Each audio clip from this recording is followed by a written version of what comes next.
Morning, Knicks Nation. Today is Thursday. It's the 16th day of February 2023. I hope you're safe and healthy today, that your family's safe and healthy, and that the needs of you and your family in terms of food and shelter, clothing, as well as health are being met today.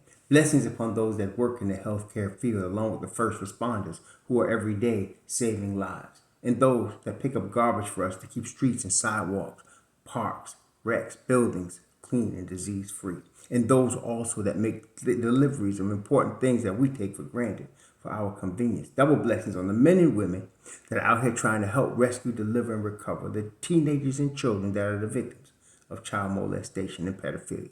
The victims also of pornography and child pornography. The victims of prostitution and child prostitution. The victims of human trafficking and sex slavery.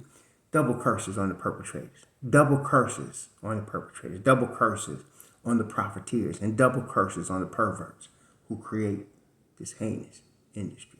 Finally, blessings upon the homeless. Nearly 600,000 men, women, and children are on the streets of the United States, mostly children, increasingly elderly, and millions around the world in similar or worse conditions. Blessings upon them, for theirs is the kingdom. There was a basketball game last night. The New York Knicks turned it into a romp in ATL, winning 122-101. The last time they won with such decisive victory over the ATL is when Tom Thibodeau first went to the nine-man rotation. He has now had a revival of the nine-man rotation with the addition of Josh Hart. The Knicks go into the break at the All-Star break 33-27, secured in the sixth seed of the Eastern Conference. 6 games above 500. Where are all those haters? And all of those people that still yelling fire Tibbs? They must have some sort of mental condition. Something must be wrong with them. There's help for that. Go get help from there's agencies available to help you with that condition. So they're about to embark on their second playoff appearance in 3 years. This is year 3 of the rebuild. And Tibbs has the Knicks rampaging, marauding at this stage. The addition of Josh Hart appears to have the same effect of the addition of Derrick Rose 2 years ago when the Knicks ended up in the 4th seed. They're going into the break on a hot streak. Good, it's looking good, not just because of the addition of Josh Hart, but because of the return of Mitchell Robinson. He was the anchor to the defense that started the 8-game winning streak. When he went down, the Knicks had to adjust. And of course, every time there's periods of adjustment or there's periods that are love, all the haters come out. Tom Thibodeau needs to be fired. He's overworking the team. They're too tired to finish in the 4th quarter. Blah, blah, blah, blah, blah.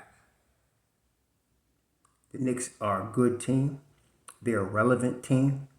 They're a team that's going to be a desired destination this summer and going forward. They have capable, totally top-notch management led by the Don Leon Rose. They have capable, top-notch coaching staff led by Tom Thibodeau. They have capable, top-notch scouting led by Walt Perry. They have capable, top-notch capologists led by Brock Allen. Some of y'all can stop hating now. You're not the battered wife anymore. Nobody's going to hit you now. You got a good situation. Enjoy the journey. Last night, Jalen Brunson. Jalen Brunson's getting ridiculous. I mean, I was critical of him in the beginning because he seemed to want to play a lot of hero ball. But now he's really involving everybody around him. He's really picking the spots. Now, the Knicks only had 16 assists last night. But I think that was mostly due to Juju because Juju was feeling it early. He hit 3 threes in the first quarter and was going off, and he was doing a lot of heat check shots. And that's okay. It's all good. You know why it was all good? Because the Knicks from the beginning, this was a wire-to-wire win. They were stomping these dudes from the beginning. They outclassed Atlanta. Period. Outclassed them. Okay? DeJounte Murray, indicative of the difference. Hart was guarding him. when Hart came in the game. And they tried, that is ATL tried to make a run. And Hart was right there to meet him because, you know, DeJounte Murray's game offensively is a lot dependent on him getting, he's a lot like DeMar DeRozan one, getting the key. Not necessarily go all the way to the hole, but that short 8-foot, 12-foot mid-range jump shot, he is lethal with that. Hart was all over it. That's indicative of the change. It was really, really good to see. Last night, Mobb Deep finished the game with 44 points. That's top-notch bench right there. That's top-notch bench. No, some of y'all need to, stop tripping. Hart does not need to start. He is in the perfect position that he's playing right now. This is the position he's going to get his highest and best use in the NBA as a dude coming off the bench. Just so happened, Obi Toppin had 11 last night, hitting 3 threes. Josh Hart hit 3 threes. Emmanuel quickly hit 2 threes. They was rolling last night. They was rolling. Hartenstein had 11 boards, 4 in the offensive end, 3 blocks, and they was big blocks, like access denied. My wife kept saying, every time he made a block, I would say that, access denied. So my wife came out to me, what are you talking about? And I said, look, and they showed the replay. And she said, oh, I get it. Access denied. That was the sign that was up in the paint last night with Hart there. Access denied. So it was a really nice win, a really good way to end the break, to start the break. 3 games in a row the Knicks have won. Again, in the standings, they are in the 6th seed right now. This is what we were trying to hunt for. They're 2 games behind Brooklyn, and they're a half game up on Miami, and all 3 of these teams are going to be playing each other in March. This is going to be, like I said, very important games, and the Knicks are now playing the best basketball of the season, and as Tom Thibodeau said after the game last night, and as we know, Mitch Robinson is coming back after the All-Star break, and they have not reached their peak yet, the Knicks. So they're playing their best ball coming into the All-Star break with the possibility of them playing even better, especially on the defensive end. This is gonna be good. I like the way the Knicks are right now. I like the way it's rolling. Like I said, the addition of Josh Hart, I'm a Deuce Hive, but you got to give the Knicks props. The addition of Josh Hart to Mobb Deep put us on another level. Put us on another level simply because of his experience, really. He's much more experienced. This is his 5th or 6th season. So it's not like he's just coming up. This cat is ready to play, okay? And he's 27, going to be 28 years old in a couple of weeks. He's going to be 28 years old. So he's in his prime right now. And so, yes, we're in very good shape. Mobb Deep is in good shape. Mitch Rob is coming back. I don't know what Tibbs is going to do with Sims and Hartenstein. I can see Hartenstein being traded this offseason. But right now, I don't know what they're going to do because Hartenstein was brought in to be on Mobb Deep. He wasn't brought in to be a starter. He was brought in to be on Mobb Deep. And again, another guy that's getting his highest and best use in his role. One of the key things about winning teams and championship teams and playoff teams that are perennial, long-term, sustainable winners is everybody knows their role and plays their role on a top-notch level. Josh Hart's role is coming off the bench. Hartenstein's role is coming off the bench. And they play those roles in a very high level, see? And so just because somebody scores 27 points off the bench don't mean you need to start in the game. This ain't high school. Okay, this ain't Robbie Benson in high school and in movie and all that. This ain't in Hoosiers. This is the league. That's their role. Okay, so they're really doing their role properly. Obi is a dude that needs to start, and it's not because of any specific stat. It's because his talent level dictates he's a starter. And if Obi was starting on some team, he would get you 20 and 8. I say that till the cows come home. If he was starting, he would get you 28. If you give Obi Toppin the same minutes you gave, say, R.J. Barrett, you would see something, okay? But that's not going to happen, okay? If you gave Obi Toppin Julius Randle's minute, you see something. You may not see the boards that Julius brings down now, but you will get 20 and 8 every night from Obi Toppin. Okay, if he was the focal point of an offense, I feel like that's going to happen eventually. The question is when. Will it happen this summer? Will it happen in future summers? Concerning RJ, it's interesting. A lot of you I can't pay too much attention to because when RJ has a bad game, everybody's yelling, trade him because they're just mad and they're short-sighted. RJ has a good game, everybody's loving, we got to keep him forever. Sometimes it's the same persons because he just had a good game. Understand, we're thinking of the long-term sustainable future of the Knicks. Right now, Jeremy Grant and Mikal Bridges are better fits in the starting five. And the Knicks can contend for the Eastern Conference Finals with either of those two gentlemen starting with this same team. Okay? That's the thing. Right? Think of the Phoenix Suns. You had Devin Booker, right? All world at the 2. But he basically was a high-level sharpshooter. CP3 at the point. Okay, now with Knicks, you don't have those two, but you have Grimes, high-level defender, sharpshooter to come. He's going to be there. He's not there right now, but he's coming. Devin Booker wasn't like that either when he first came in the league, but Grimes is coming, and it's not going to be as long as RJ. He got a shorter timeline. Then Brunson, who's obviously an all-star. The Phoenix Suns had Ayton in the middle. We got Mitch Rob. Okay, we got our immovable force in Julius Randle at the 4. Okay, and then you had this Mikal Bridges at the 3, and they went to the finals. See, the Knicks have a better bench than the Phoenix Suns had, and the Knicks have everything else in terms of offensive force that the Phoenix Suns had. So I'm saying to you, you add a Mikal Bridges, who, by the way, last night, the reason the Knicks are in the 6th seed, aside from the win at Atlanta, which they had to get, is the Brooklyn Nets beat the Miami Heat last night. And guess what? Mikal Bridges dropped 45. Check that out. He dropped 45. Okay? The Nets ain't going nowhere yet.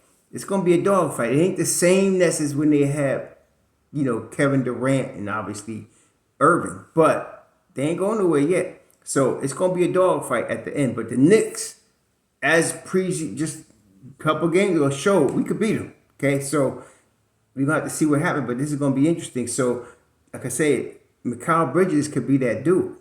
So can Jeremy Grant. Okay? I'm not saying RJ is not going to be, but I'm saying right now, these two dudes are, and they fit seamlessly into a Thibodeau system that's already built up and going into year 4. That's all I'm saying. And I want to say this for all you RJ apologists, and it's cool. I like RJ too. RJ's our number 3 overall pick. I love RJ. I never worry about RJ. All y'all complain, y'all always see me. I don't worry about RJ. But I'm going to tell you, I feel like they'll trade him this summer. But I want to tell you, if they don't trade him this summer, unless he takes another regression next year, they're not going to trade him. Okay? If they don't trade him, this is his highest level right now as far as tradability because he's 22, going to be 23. He's in the beginning of a big contract, and you don't know what you're going to get going forward. He could progress and become an all-star, or he could regress. That's what happens. You don't know.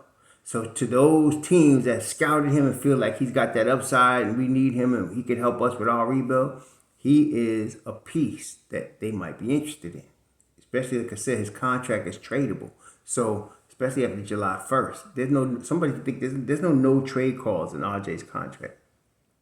So, there's some poison pill, but after July 1st, that's okay too. That goes away. So we're not worried about that. Some of y'all need to get them facts straight. But he's tradable. And if we can get, like I said, I wouldn't just trade him for anybody. But Jeremy Grant, Mikal Bridges, yeah. Because of what that would do to the Knicks team in terms of winning next year. Now, with RJ Barrett, let's talk about this part. Let's say he progresses. Let's say that he's a slow starter. So let's say next year he takes that leap that we were expecting 2 years ago, or even this year. Okay, let's say he takes it next year. Then, yeah, the Knicks are in the Eastern Conference Finals conversation. Yes, they are. I don't see that happening next year. It would be nice. But I don't know, whereas I know what I'm getting with Jeremy Grant. I know what I'm getting with Mikal Bridges. These guys are in their prime. right? Young prime, 26, 28 years old. So that's what we're talking about. But like I said, they don't trade him this summer. They probably won't trade him unless I said he falls on his face, which I don't think he's going to do. But like I said, he falls on his face next year, that'd be a different story. But if he takes another step, may not be the great step next year, but if he takes another step forward, especially on the defensive end, this is what's really the problem: the defense. When you're a playoff contender, you get stops when you need to. That's the difference between championship teams and everybody else. They get stops when they need to. That's when you get into playoff basketball, it's half court basketball. And then it comes down to fourth quarters and it comes down to getting stops. Okay, that's one of the things. Making adjustments is another one, but really getting stopped. And so championship teams, when they need a stop, they get a stop. It's like the other night, the Knicks needed a rebound. Randall got the rebound. Okay, that's what championship teams do. When you need a rebound, you need a stop, you get it. And so you cannot have a weak link because in the playoffs, every weak link is exploited. All right, they exploit it. Really, because you're talking about 7 games of studying the team. So, it's exploited. So you need to have, we already have a weak link defensively in Jalen Brunson, but we don't need 2. Okay, we need to really, okay. So that's what we need from RJ. The offense, I'm not worried about it. He does some crazy stuff offensively a lot. Throw some bonehead passes, sometimes throw up air balls, but I'm not worried about that. He's gonna get more polished offensively. I think he will. But I'm concerned with the defense. I'm concerned with his ability to stay in front of people. I'm concerned about that. So that's what we're talking about. Mikal Bridges and Jeremy Grant are head and shoulders better than RJ right now, especially on the defensive end. Head and shoulders, okay, better than him. And in fact, as I mentioned, Mikal Bridges has already been all NBA defense, already been there, first team, okay. So that's what I'm talking about. And so you need that to win in the playoffs. And we're trying to win in the playoffs. Okay? But we'll see what happens. For right now, here we are in the second half of the season. We're rolling. The Knicks, like I said, they did very well. As we expected, as we were talking about the whole season, it gets better as the year goes on. And the Knicks are doing that. They're playing their best ball right now. Yesterday, you had 5 players in double figures, led by, of course, Jalen Brunson, 28, 25 for Julius, 17 for R.J. Barrett. You had 13 for Hart and 14 for Quickly. Actually, you had 6 players in double figures. Yeah, 6 players in double figures. Obi Toppin with 11. Obi Toppin was shooting the lights out yesterday. He really was. He was playing really good yesterday. So the Knicks are in a good spot right now. Let's see if we can get this 5th seed. The 6th seed, I'm pretty confident. I've been pretty confident now. I told you 45 wins probably in the 6th seed, especially, they start playing that defense, that ferocious defense and that 9-man rotation they got. But there's a chance there's a very strong chance the Knicks can end up in the 5th seed. So this after the All-Star break, it's going to be on for real because we're going to see. Because everybody gets to play everybody and we're going to be head up. So Miami, New York, Brooklyn, battling. Okay, Cleveland, of course, is in there too. Although, like I told someone, like some people, I like the energy. Some of you are like, we're gonna get the 4th seed. Hey, I would like the Knicks to get the 4th seed. I really would. But it looks like the class of the East: Boston, Milwaukee, Philly, Cleveland, and that's just that they're the class of the East. I think they're just better than the rest of the teams. But listen, I don't mind the Knicks getting the 4th seed if they could get it now. But right now, they are, 4.5 games away from Cleveland for the 4th seed. Anything can happen. 22 games left. I expect the Knicks to win at least 14 of these games. I predicted 45 wins, like I mentioned. But with 22 games left, I think they'll go 14-8. And I can see 47 wins now. See? So I'm looking at 47 wins. At minimum 45, I've been saying all season. But I'm really looking at 47 now. They're in a good spot to do 47, I think, or better. So the Knicks are rampaging, man. They're doing good. So let's enjoy this ride. There's gonna be some rough games. It's gonna be a dog fight, but let's see. At the end of April, I think the Knicks will be standing in pretty good shape. Anyway, y'all enjoy your Thursday. Be safe out there. Shalom.